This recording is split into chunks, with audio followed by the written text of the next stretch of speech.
Selamat pagi, siang, sore, dan malam semuanya. Sotihotu Namo Buddhaya. Perkenalkan, saya Flavia Faustin 2331065 dengan kode kelas 1B-WMA.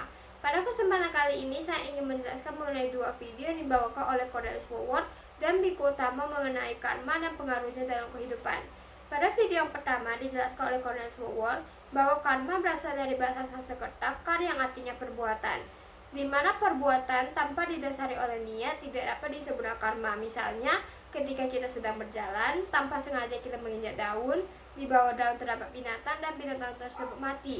Itu tidak dapat disebut karma, melainkan kita dengan sengaja memencet mati semut. Karma dapat dibedakan menjadi beberapa. Yang pertama adalah karma yang melalui pikiran. Segala ucapan kita dan pikiran kita akan menyebabkan karma. Karma juga dapat dibedakan menjadi karma berat dan karma ringan. Karma berat negatif disebut dengan garuka karma, misalnya kita membunuh ibu kandung kita sendiri, membunuh ayah kandung kita sendiri, membunuh araha maupun melukai sang Buddha. Apabila kita pernah melakukan beberapa hal tersebut, maka kita akan terlahir di neraka yang paling bawah. Karma yang akan berperan selanjutnya adalah karma kebiasaan. Karma kebiasaan ini maksudnya adalah kita sering maki-maki, sering marah-marah, dan lainnya. Karma yang akan berperan selanjutnya adalah karma menjelang kematian, dan umumnya ada di pikiran. Inilah sebabnya kenapa umat Buddhis sering melatih mengendalikan pikiran mereka melalui meditasi. Karma yang akan berperan selanjutnya adalah karma yang pernah kita buat namun jarang, yaitu misalnya ketika kecil kita pernah mencuri atau membunuh nyamuk dan lainnya. Apapun yang terjadi pada kita sebenarnya adalah hasil dari buah karma kita.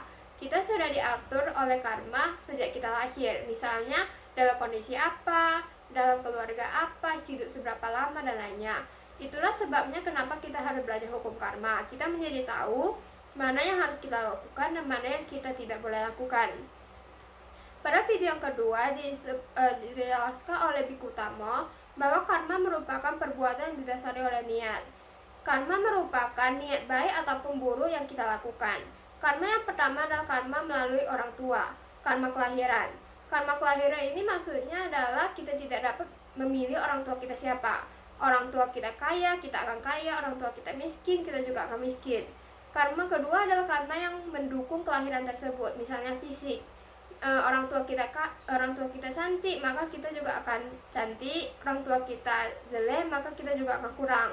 Karma yang ketiga adalah karma mengurangi. Karma mengurangi ini maksudnya perilaku baik akan mendukung karma kita yang sudah baik, perilaku buruk maka akan memperburuk karma kita yang sudah buruk. Dan yang keempat adalah karma yang memotong. Maksudnya adalah ketika seseorang kaya, cantik, namun perilakunya jelek, maka suatu hari hidupnya akan berubah menjadi makin buruk.